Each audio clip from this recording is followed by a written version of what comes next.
Hello again, my dear little ones. Welcome back to our magical journey through the Ramayana. Do you remember what happened last time?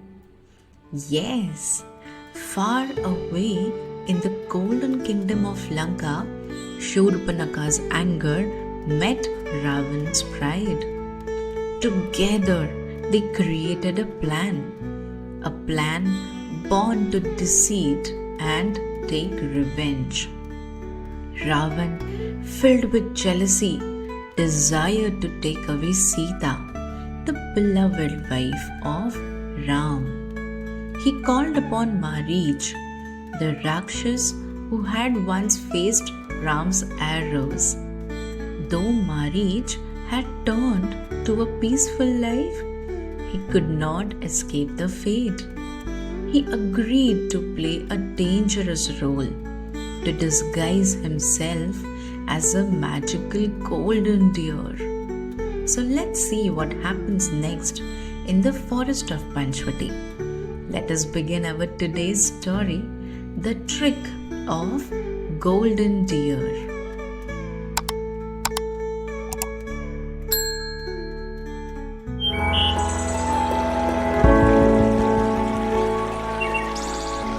Ancient Culture Tales.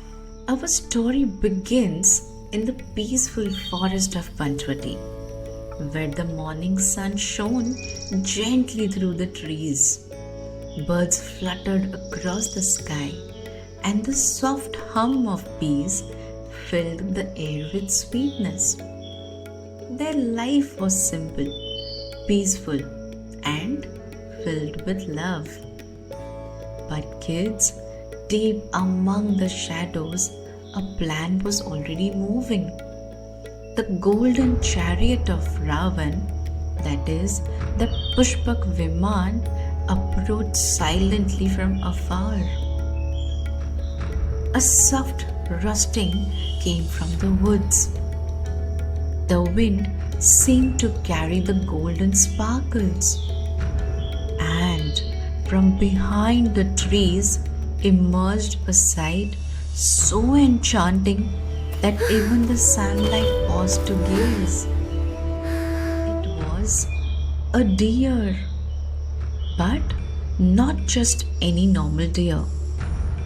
Its body gleamed like molten gold. Its antlers shone like polished silver, and its eyes sparkled brighter than the stars. Sita gasped in wonder. Arya, look at the deer. It looks like a Swarnamrig. Have you seen such a beautiful creature before? Ram turned towards it and smiled. He said, "It truly is wondrous, Sita." And Lakshman frowned slightly. He said, "Brother, that glow? This does not seem like any ordinary animal. My heart says that some Rakshas is behind this magic." But children, Sita's eyes followed the deer's graceful leaps. Her face lit with pure delight. "Oh Arya, I just want to touch that deer once. It would be such a joy to me.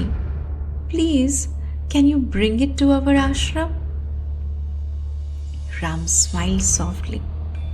He said, "If this is what pleases you, Sita, I shall surely bring it for you." Inside that glittering form, Maricha's heart trembled. He bounded through the forest, his golden fur glinting in the sun, leading Ram deeper and deeper into the woods. And children, Ram followed, swift and graceful, with his bow shining in his hands. The forest was waiting, echoing the sound of hooves and footsteps. Squirrels scattered, birds took flight, and even the trees seemed to watch silently. The golden deer darted between the trees, its bells jingling like tiny laughter. Ram followed, stepping softly over the roots and moss, his eyes steady and calm. The deer led him farther and farther from their little hut, deeper into the hush of the woods.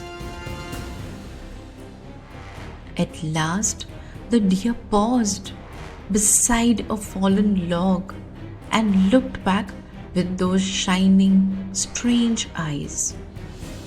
And then, children, the deer did something that you cannot imagine. In the voice that sounded like Ram's, the deer cried out, sharp and full of pain. Lakshman! Sita! Ram's heart leaped. The cry was his own voice calling for help. Without a second thought, Ram raised his bow. He said, "Whoever you are, show yourself and end this deceit." He drew an arrow that gleamed like a streak of lightning and let it fly. The shaft sang through the air and struck the golden deer in its chest. For a moment, the light around the creature trembled. The golden sky fell away, and before Ram's startled eyes, the deer changed. The beautiful golden color melted away. And Maricha stood there, breathing hard, wounded. His true form was revealed. He looked upon Ram with sorrow in his eyes. He gasped, "Oh Lord, Sita Mata, she is in danger. Please go and save her." And then breath left him. The forest held its breath. Ram stood very still. He knew then that the cry was meant to lure Lakshman away from the hut, so that Sita might be alone and scared. He turned towards the hut and ran, the trees whispering warnings as he hurried back towards it. Back in the cottage, Sita paused suddenly. From a distance came the voice, "Lakshman! Sita!" Her hands trembled. "Bhaiya, that was your brother's cry. He seems to be in danger. Go quickly," he said. "Bhabhi Ma, there is no creature alive that can harm my brother. I fear this is a trick. Please do not worry." But Sita's eyes filled with tears. Her heart was full of love and fear. She said, "Bhaiya, how can you stand still when your brother is crying for help? Don't you love him? If you do, please go. Please go." Lakshman's heart ached. He knew his brother was safe, but he could not bear his Bhabhi Ma's words. And so, children, the first wall of protection began to crumble. The shadow of destiny crept closer to their home.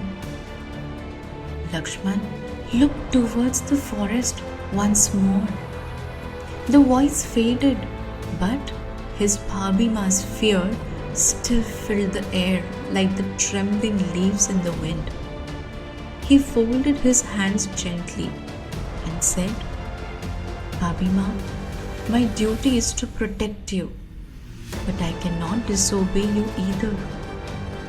He stepped closer to the doorway of hut, his eyes calm but serious.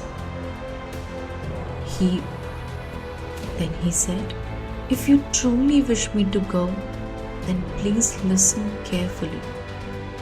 I am drawing a line for your safety. This line can only be passed by Ram Bhaiya and me. I request you, please do not cross this line that I am about to draw." Saying this, he took one of his arrows, and with the tip of that arrow, Lakshman bent to the ground.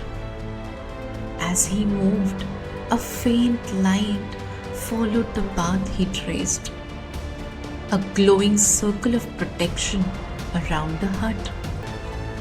"This line will guard you from all the harm in my absence.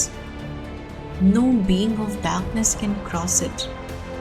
Stay within it, Bhabima, and you will be safe until me or Bhaiya returns."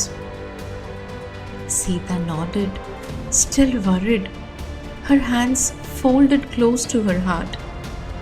Lakshman looked at her once more and said, "May this line shield you like my brother's love, Bhabima." And then he turned and ran into the forest, his bow and arrow in his hand, the glow of Lakshman Rekha shining faintly behind him. Children, today's story tells us a beautiful but important lesson, that not everything that shines is made of gold. The golden deer looked so lovely. Its beauty sparkled in the sunlight, and even the kind-hearted Sita was enchanted by it. But inside that beauty was a trap, a deceit born from pride and revenge. Children, in our own lives too, we sometimes see things that might look bright and tempting. A toy, a sweet, or even a promise that feels exciting. But before we run towards it, we must stop and think, is it really good for me? Or is someone trying to trick me by showing something shiny? The golden deer reminds us to trust our heart, but also our wisdom. When something looks too good to be true, we must pause and listen to our inner voice, the same quiet voice that Lakshman listened to when he warned Sita.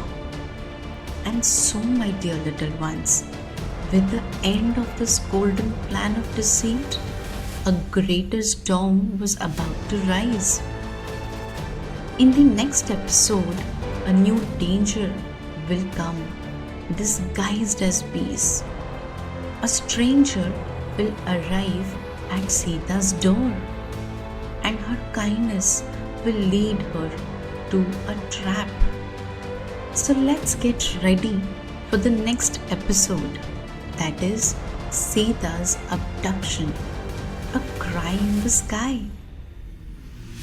And now, my dear little ones, let us fold our hands, and with love and faith in our heart, let's say this together. Jai Shri Ram.